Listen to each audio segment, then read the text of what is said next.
Perfect. Well, it is July here in Nomad Mania, and it is Sustainable Travel Month.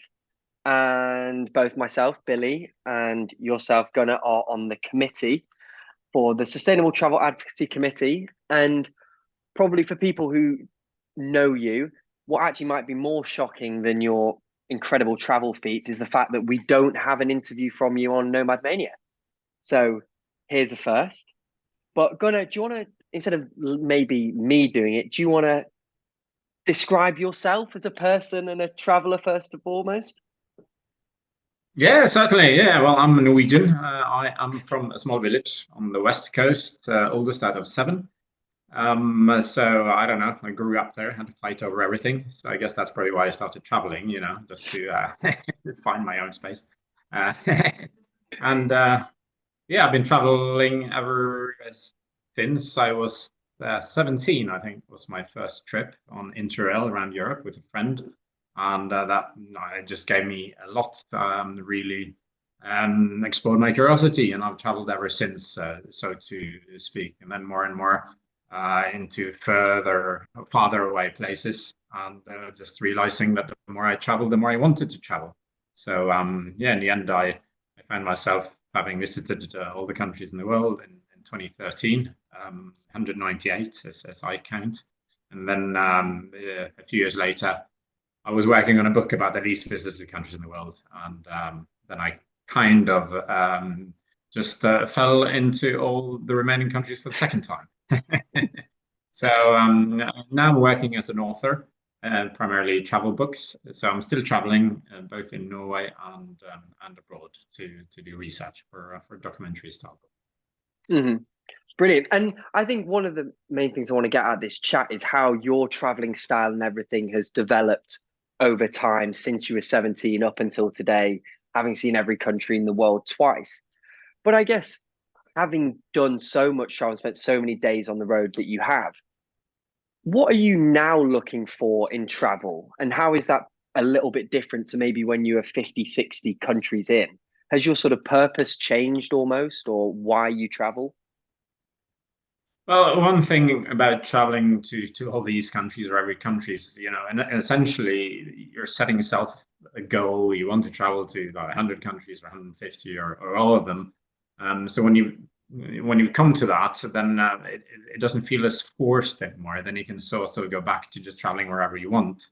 Well, unless you do it twice. And now it's more it's for book research. It's about meeting people, even to a larger extent. Even though that's always been a passion of mine, to actually meet people, to share food with them, to explore their countries properly, and try to at least try to get a decent insight into their cultures and so on. And I don't know, it's sort of developed since I started traveling. If it's changed a lot, I suppose the more you see, the more you learn about both the world, but also about yourself.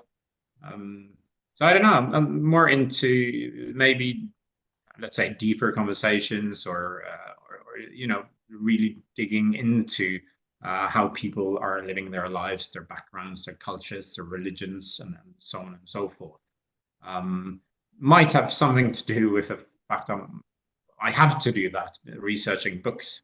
Hmm. But it's not only as a job, if you like. It's also for a personal understanding and getting to know people. And as you know, as a traveler yourself, the friendships you make out there, that really makes it worthwhile as Yeah, yeah. well. And so you're sort of talking about how it's now become a deeper quest to travel. You're an author, you're going out searching for these stories. And has sort of writing always been a thing that you've done as a way to document your journeys? Because for me, I know the way that I like to preserve my experience is very much through diary writing. Is that something you've always done? And sort of now, what do you feel like the value is of recording all of these journeys and stories that you hear in books for other people to read? It hasn't always been about writing, but it's always been about storytelling, if you like. In the beginning, it was more oral storytelling and sharing stories with friends and family, perhaps. And then it sort of it just occurred to me that wow, there's so many incredible things and so many strange or borderline dangerous or funny or outrageous instances that I came across. Magnificent people I met, extraordinary people. And then, so that was kind of what triggered it. And I really should write this down. So from then on, I think that was in 2010 or 11. And since then, I always carry a notebook in paper, very old fashioned, and a couple of pens. And I take notes and I write down. Also with the introduction of social media, or then you take more and more photos, you take some videos to kind of supplement your writing. But yeah, it's all about, let's say, documenting, not for immediate publishing necessarily, but sort of as information gathering or research, if you like. And it really helps you, remember those little things. Yeah. There's so much that happens when you're out there, and you really can't comprehend much later. You might even not even remember. So it's often the little things. It's the smells, it's the colors, it's the sounds, and all the rest of it. And do you think almost being forced as an author now to think about these things and write them all down, do you think it enriches your experience of a place or a journey that you have? Well, it certainly makes me ponder a little bit more over what I'm actually experiencing. And I think it kind of helps me opening my senses a little bit. Hopefully, it also makes me appreciate these little things more. But it's always been about meetings, meetings with people, with those that actually know the places that we do visit. And I really, that's one of my biggest goals, if you like, to actually talk to those that live there or that are from this place. Mm-hmm. It's so easy to travel with someone else from your home country, or some other Western traveler, and then you sort of, of course, you have a great trip. You don't really get to meet whoever makes up the place you visit. So that's regardless of note taking or how good I am at picking up those little things, it is about talking to the real experts, and the real experts are always the people that make up a place and that live there. Mm-hmm. And so we kind of spoke a little bit about how your purpose might have changed, but do you kind of see a differentiation between purpose and style, and sort of how might your style have changed over the time that you travel? Is it sort of spending a longer time in each place, changing your approach to moving around? Like, what sort of things have changed with you, and maybe why did you make those changes? Style-wise, in the beginning, and when I set this goal of visiting every country, that was in 2004. And I was working full time all along. So I was taking holidays, long weekends, all the rest of it. Instead of asking for overtime pay, I took time off instead. Needless to say, with all these countries, you have a limited time in each of them.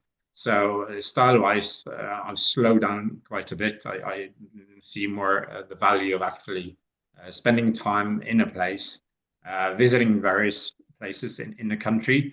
And again, it comes down to the people that live there, taking a lot more time to get to know them. I think that's probably the biggest change. It's sort of slowing down and appreciating what you're actually privileged to do.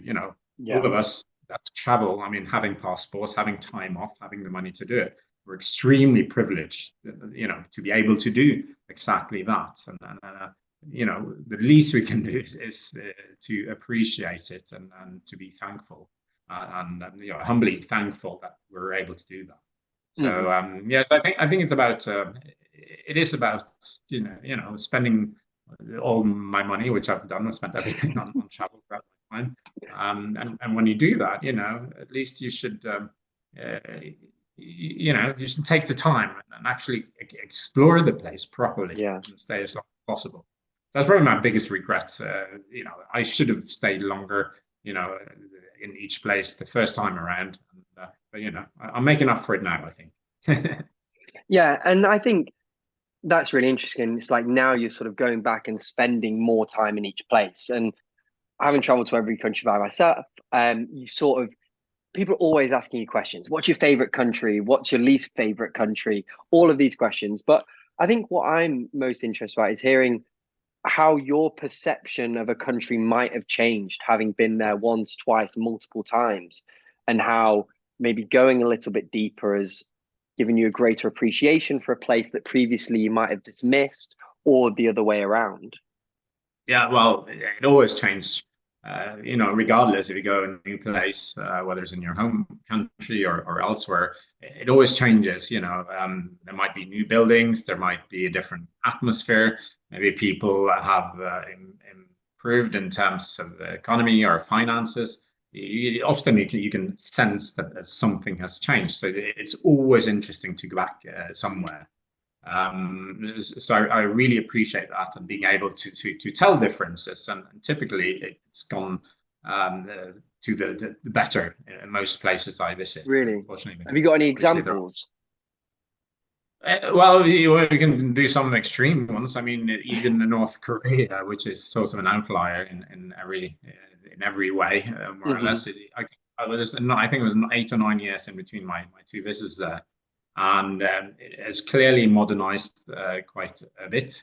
People Mm. are still being very, let's say, controlled, to put it nicely. But you could see there were quite a lot of development, regardless, especially in Pyongyang, in the capital. Hmm. Outside, it was like the time had been standing still. So, things are happening in Pyongyang, not so much elsewhere.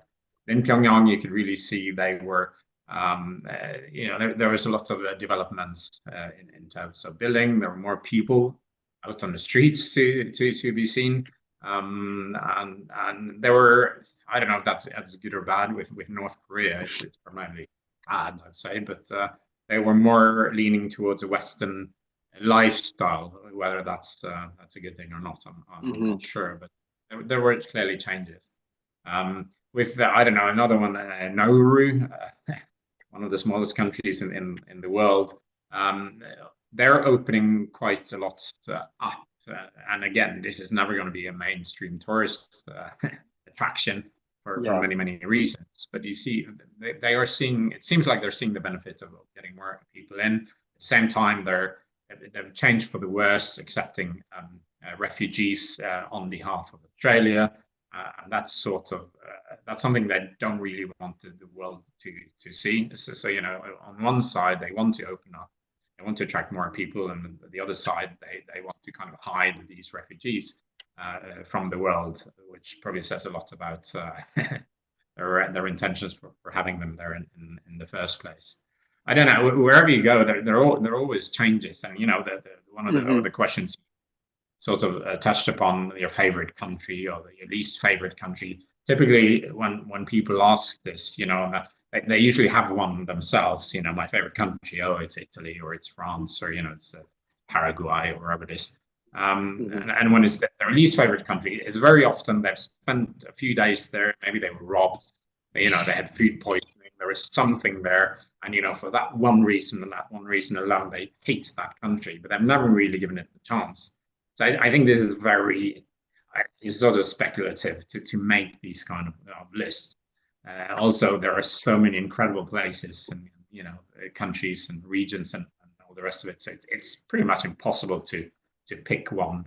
And maybe you were there when you were there, it was the wrong season, or they were having an economic downturn. There are so many things, and maybe it was 10 years since you were there, and it's changed totally. I don't know. These questions, both for best and for worst countries, they're not very, let's say, the answers can never be very objective. Let's say. Yeah.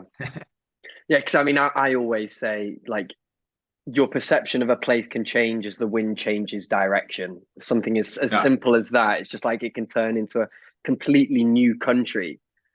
But it yeah. also, I Yeah, and mean, also when you ask, and I'm sure you're having this as well, when people ask, oh, "What's your favorite country?" and so, "What do you want to know?" No, I'm planning a holiday trip, and blah blah blah. I say, "Well, okay, but I don't know anything about you. yeah.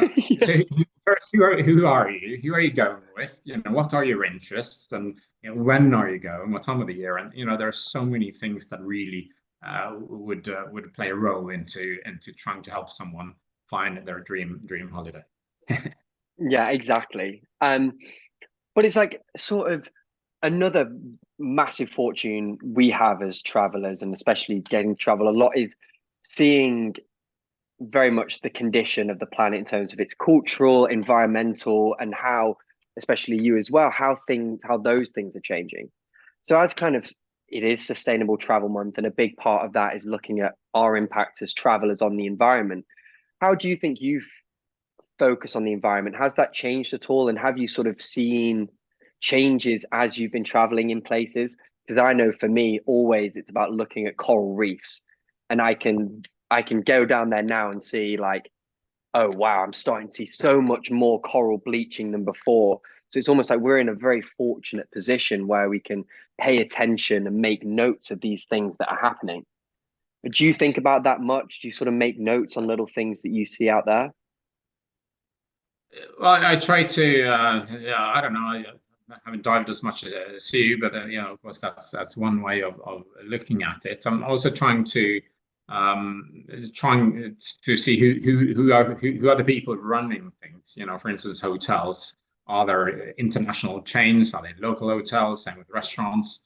And I try to spend my money in local places, local establishments, locally run ones where okay, the money will remain there. They're not doing a chain. Will typically buy all their produce centrally, and most likely a different country than you're in. They employ people who might be foreign and flown in, and possibly having their passports taken away, and paid minimum wages, and or not even that. So I try to make a difference in spending or voting with my wallet, if you like. Mm-hmm. And making conscious decisions. Also, with regards to travel styles, flying less, and I have flown a lot throughout my time, so I really and I take responsibility for that. Try to travel slower, to use local transport, and again, it's a great way of getting in touch with people. You're then also contributing to their economy, not only by paying the bus driver maybe, but also buying food and route, staying overnight in local hotels and so on and so forth. With regards to sustainability, of course, we have the Swedish expression, flyskam, or plane shame, or Yeah. flying shame, which is being used quite a lot, and I think that's counterproductive. Yes, we should definitely take. Well, we have to. Flying or traveling our world does contribute a lot to pollution. It is so easy to point at travelers and say, it's your fault. It's your fault. The world is going to hell. And then say, well, I don't fly, I don't travel, so I don't have to do anything. But you guys who travel, you really have to stop polluting the world. It does contribute. We really have to look at every industry out there, and we have to cut emissions across the board. And let's say, just for instance, let's say we outlawed travel or flying, tomorrow. And I mean, that's not feasible, but let's say we did anyway. We're now presidents of the world, and we decided flying is it's going to be illegal. So then you cut between 2 and 4% of all emissions. That's not enough to make an impact. So how about we cut travel or flying by 20, 30, 40%, and we do the same across the board with every industry? Well, then we're cutting emissions by 20 to 40%. And we have to work together here. We have to work across industries in order to achieve the goals, or to save the world, to be more dramatic. And I think that's the issue here. We got to work together, and it doesn't really work to shame anybody, or to project shame on other people. I mean, that's never worked throughout history, whether it's having children out of wedlock, or it's belonging to the wrong religion, or saying the world is flat or round or whatever. Shaming is not going to help us here. So I think we really need to get away from that, and we need to take responsibilities and cut our emissions within everything we do. And that affects every one of us, and even if you never travel, especially in the Western world, you will, or most of us will, we will buy a lot of, clothes or gadgets or whatever has been produced in maybe the Far East and flown here. So, essentially by actually ordering something online, you're contributing to flying, indirectly as well. So I don't know. So finger pointing is not what we should be doing. I don't think that works very well. Yeah, I agree. And I think that this idea that travel is a bad thing for the planet and that our carbon emissions through travel override any benefit that travel can have is completely wrong. And it's a hill I will die on to say that no, there are positives to travel. And I think that that is what we've been trying to do over this whole July during our Sustainable Travel Month, is to prove that, or to give insights into the fact that we can try and make travel positive, and being and engaging in sustainable travel is about accepting the realities and trying to cut our negatives out, but also maximize our positives. A lot of what we've been doing over this month is sort of asking people what sustainable travel sort of means to them and how they define it. You've gone through a couple of points yourself about sort of buying locally, trying to travel less. Are there any other ways that you see sustainable travel acting out in your own sort of traveling lifestyle? It's about making conscious decisions with regards to the way, of course, the modes of transport, how you spend your money, the speed of which you travel. It's and of course, travel doesn't necessarily need to cross international borders. It can be traveling in your home county or in your home region or in a neighboring country. So we're all counting various things. So there's a region or a country or a county or whatever, cities or whatever we're counting. But so maybe look around us. And for my own sake, being Norwegian, when the pandemic hit, I was working on a book project, covering 13 countries around the equator, and that had to be postponed. And instead, I traveled around Norway to write a book called Beyond the Beaten Track in Norwegian, Bortemal på vei, to try to inspire people to travel differently, because we saw everybody in Norway were going to the same sites, and contributing to over tourism and all the rest of it. But we have so many beautiful places, so many incredible stories, sites, villages, fjords, mountains, whatever. And I think it's about trying to, look towards the horizon, to think a little bit differently and not just race after everybody else. Not to be a sheep just following the leader, oh, I saw this really cool photo on Instagram, I'm going to go to the exact same spot and take the same photo. And it's like, come on, let's try to be leaders instead of followers, and let's maybe we can inspire people to think differently and travel differently, and let's spread the money we contribute to local communities with. How about we spread these to small villages, to small communities, instead of just racing after the top sites that you've seen on social media or wherever. Mm-hmm. And a lot of people say the same about traveling out of season, traveling in different times when we have the ability to. Yeah. I think we both agree that sustainable travel and making conscious sustainable decisions will be a big part of travel moving forward, potentially in the next 20 years. And at the same time, there's a lot of chances of sort of the world changing and places that we love, islands in the Pacific going under, places we love changing. So how do you see the travel industry and the way that we all travel changing in 20 years from now? Well, I think we will. I think we will take the hint, maybe forcefully. We're seeing the climate is indeed changing, and as you say, islands are disappearing, or vast areas of land are going underwater. I think we will travel more locally. We will travel a bit slower, and I think we'll be spending more time when we travel, and maybe also traveling more overland or oversea. We'll possibly fly less. At least I have hopes for this. At the same time, we're seeing the aviation industry working to cut their emissions, to get more environmentally friendly planes and all the rest of it. So I think that we need to work together here, and I think we will see a lot of small steps that altogether will contribute to a much bigger step. Mm-hmm. Right. Let's go for the final Nomad Mania question, the signature question. If you can invite any four people, Gunnar, from any period in human history to dinner, who would your guest be and why? Oh, well, I don't know. I have to be a bit patriotic here, I suppose. Whereas at the same time, of course, go for someone travel related.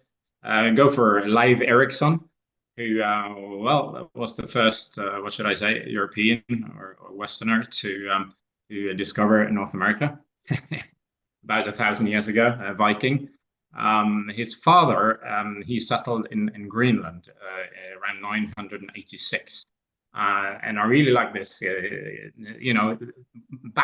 already back then, he made some settlements in Greenland. And of course, a lot of people didn't want to come to Greenland because it's too bloody cold. So only ice and everything.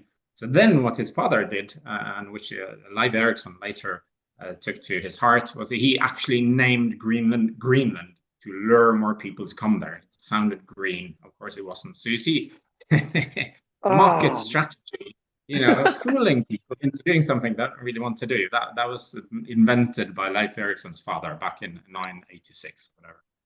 And so you think you'd do the same at your dinner, lure people into doing something that they wouldn't want to do otherwise? No, absolutely, and we see this being used in all sorts of marketing schemes. Still the same day. But I mean, he did go over. He explored quite a lot of places. He went all over Ireland and the UK, Iceland, Greenland, and North America, and on his Viking ships. So also important to let's say focus on this guy instead of Christopher Columbus, who was a nasty person. So let's a big round of applause for Leif Erikson. Right, you got three more. Yes, also a guy who inspired me a lot, Jules Verne, the author, around the world in 80 days, for instance. I remember as a kid reading his books. I read everything he wrote. It was so exciting, and that really inspired me to travel. So incredible person. So definitely have him around the table. Trying to diversify a tiny bit. So those two are more or less related to travel. Then you have Marie Curie, double Nobel Prize winner, very clever lady, and needless to say, she made she made a lot of progress back in the days. And the last one, probably a little bit less famous. I used to work within the mobile industry for Norwegian Broadcasting many years ago. And then you have a lady called Hedy Lamarr. She was actually an actress, but then it turned out very, very smart. So she contributed to various innovations within radio transmissions. So thanks to her, we have Bluetooth, we have Wi-Fi, and so on. Not very well-known person, but very impressed what she managed to do, and she deserves a lot more fame than what she actually got. So there you have my two lads and two ladies, let's say. Yeah, there's going to be some great conversations around that dinner table. I certainly think so. Well, it's been great to chat, Gunnar. And you have your Nomad Mania interview up now for Nomad Mania Sustainable Travel Advocacy Month.